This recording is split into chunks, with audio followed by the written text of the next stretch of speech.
Hola a todos, el día de hoy vamos a continuar con la parte teórica, pero desde la pregunta 5, ¿sí? Entonces nos dice, ¿qué es la estadística? Para ello vamos a definir la estadística de la siguiente forma. La estadística es un conjunto de métodos científicos para la recopilación, representación, condensación y análisis de los datos extraídos de un sistema en estudio. En resumen, tengo lo siguiente. La estadística es una parte de las matemáticas, ¿sí? Entonces, se encarga de recolectar datos, agrupar datos, presentar datos, analizar datos e interpretar datos. Entonces, podemos basarnos en la colección de los datos experimentales y analizarlos de manera detallada. Para ello debemos de analizar es recolectar, agrupar y ver los métodos de análisis de esos datos experimentales. Eso es la estadística. Luego tenemos en el tema de qué es la bioestadística descriptiva e inferencial. Previamente vamos a definir como una rama de la estadística aplicada que tiene como objeto el estudio de las ciencias de la vida.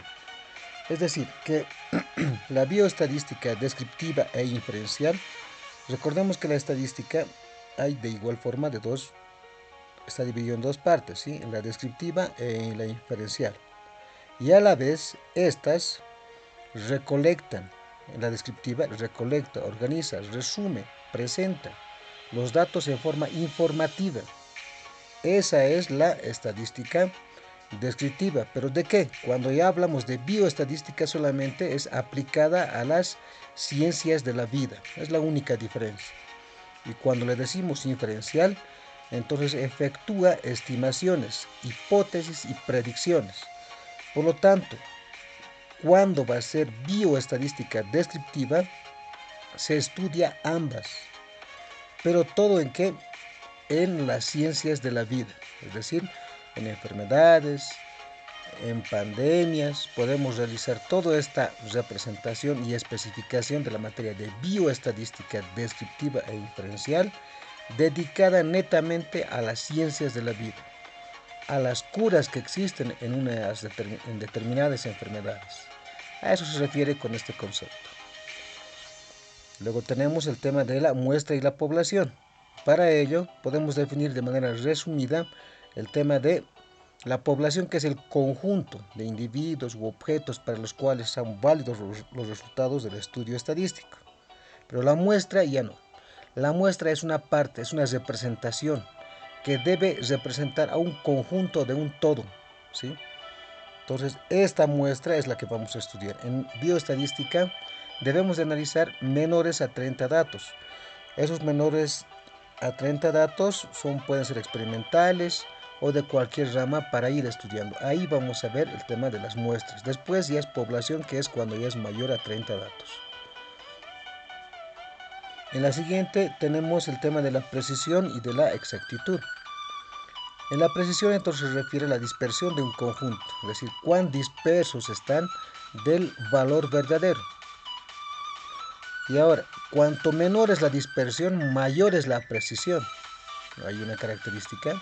Una medida común de la variabilidad es la desviación estándar de las mediciones, y la precisión se puede estimar como una función de ello. Entonces vamos a ver que exactitud se refiere a cuán cerca del valor real se encuentra el valor medido. En términos estadísticos, la exactitud es relacionada con el sesgo de una estimación. Es decir, vamos a analizar de la siguiente forma. Aquí yo tengo un ejemplo. Vean, vamos a asumir que lo de color amarillo es el valor verdadero, ¿sí? Yo tengo acá 4 ejemplos, de modo tal que esta es la diana, es decir, el subconjunto de cuánto se van acercando hacia el valor verdadero los datos experimentales estadísticos. Y entonces vamos a obtener de la siguiente forma. En el primer caso yo tengo una alta exactitud y baja precisión. Vean, está cerca del valor verdadero, pero la precisión es muy baja debido a que a los datos experimentales no están muy cerca del valor verdadero, es decir, en el centro, ¿no?, de la diana. Acá tengo una alta exactitud y alta precisión, ambas. ¿Por qué? Porque todas están muy cercanos al valor verdadero. En la otra, yo tengo, vean, una baja precisión, una baja exactitud, porque todos los datos experimentales están lejanos hacia el valor verdadero que yo quiero llegar. Acá, por ejemplo, tengo una alta precisión, pero una baja exactitud. Vean, los datos experimentales son precisos porque llegan a un determinado lugar, pero ahí están, ¿no?, están variando en ese intervalo. Pero la exactitud es baja porque no está en el centro, no está llegando al valor verdadero que yo quiero llegar. Bien, explicado estos conceptos de precisión y exactitud, vamos a la pregunta número 9, en el cual me indica, ¿qué es la desviación estándar? Para ello vamos a definir la desviación estándar. Es un índice numérico de la dispersión de un conjunto de datos o población. Mientras mayor es la desviación estándar, mayor es la dispersión de la población. La desviación estándar es un promedio de las desviaciones individuales de cada observación con respecto a la medida de la media de distribución. Así, la desviación estándar mide el grado de dispersión o variabilidad. ¿A qué se refiere? Recordemos que esta primera fórmula de S al cuadrado, que es igual a la sumatoria desde x sub i menos el valor medio, todo ello elevado al cuadrado, entre n-1, que n es el número de datos, esta se llama la covarianza. Despejando este valor, tengo acá como raíz cuadrada, y esta es la desviación estándar. Entonces, yo tengo acá una curva característica mostrada de los datos experimentales, vean ahí, tengo x1 hasta x6, de modo tal que voy realizando esta resta, vean acá, x sub i menos el promedio, me dice acá. Entonces, ¿qué es lo que voy a hacer? ¿Qué es lo que significa esta desviación estándar? Significa que vean los puntos, estos puntos, acá por ejemplo está representado la media. Todos estos datos experimentales, yo determino la media en primera instancia, que acá puede estar identificado.